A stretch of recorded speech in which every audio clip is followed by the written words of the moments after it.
লাতিন আমেরিকায় প্রাণঘাতী হয়ে উঠছে স্লথ ভাইরাস।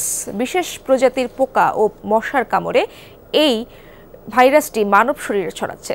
চলতি বছর ব্রাজিল, বলিভিয়া ও পেরু সহ কয়েকটি দেশে শনাক্ত হয়েছে ৮,০০০-এর বেশি রোগী।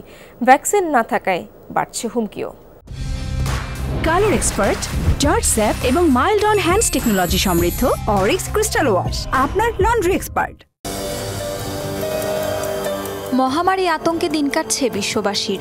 দক্ষিণ আফ্রিকার এমপক্স, যুক্তরাষ্ট্রের ট্রিপল-ই ভাইরাসের পর এবার আলোচনা হচ্ছে রহস্যময়ী ভাইরাসজনিত রোগ অরপশিকে নিয়ে, যার আরেক নাম স্লথ ভাইরাস।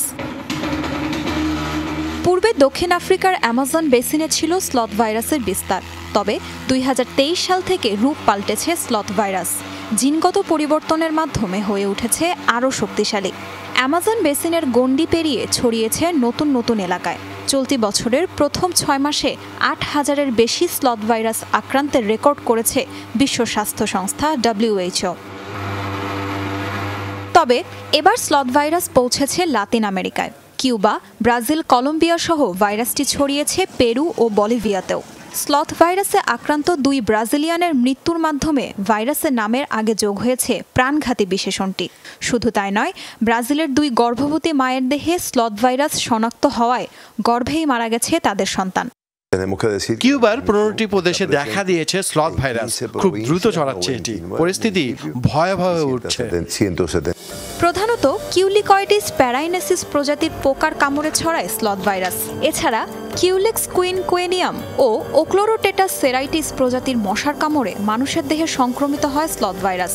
বাদর, বানর ও স্লথও বহন করতে পারে এই রোগের জীবাণু, তবে মানুষ থেকে মানুষে ছড়ায় না এই ভাইরাসটি।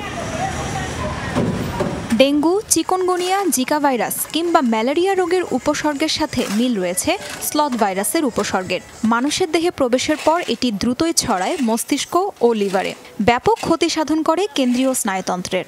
স্লথ ভাইরাসের লক্ষণ হিসেবে দেখা যায় মাংসপেশিতে ব্যথা, তীব্র মাথার যন্ত্রণা, বমি ইত্যাদি উপসর্গ।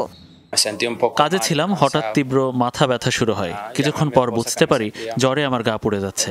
দ্রুত হাসপাতালে যাই, ওরা প্রয়োজনে চেক আপ করেছে, আমার শরীরে রক্ত কম। স্লথ ভাইরাসের সংক্রমণ রোধে দরকার ভ্যাকসিন, কিন্তু এখনও এই রোগের প্রতিষেধক হিসেবে কোনো ভ্যাকসিন নেই। গবেষকরা বলছেন ভাইরাসটি নিয়ে আরও বিস্তর গবেষণারও প্রয়োজন। দ্রুত ভ্যাকসিন তৈরি করতে না পারলে বাড়বে মৃত্যুর সংখ্যা। তাজরিয়ান সোবহান, যমুনা নিউজ।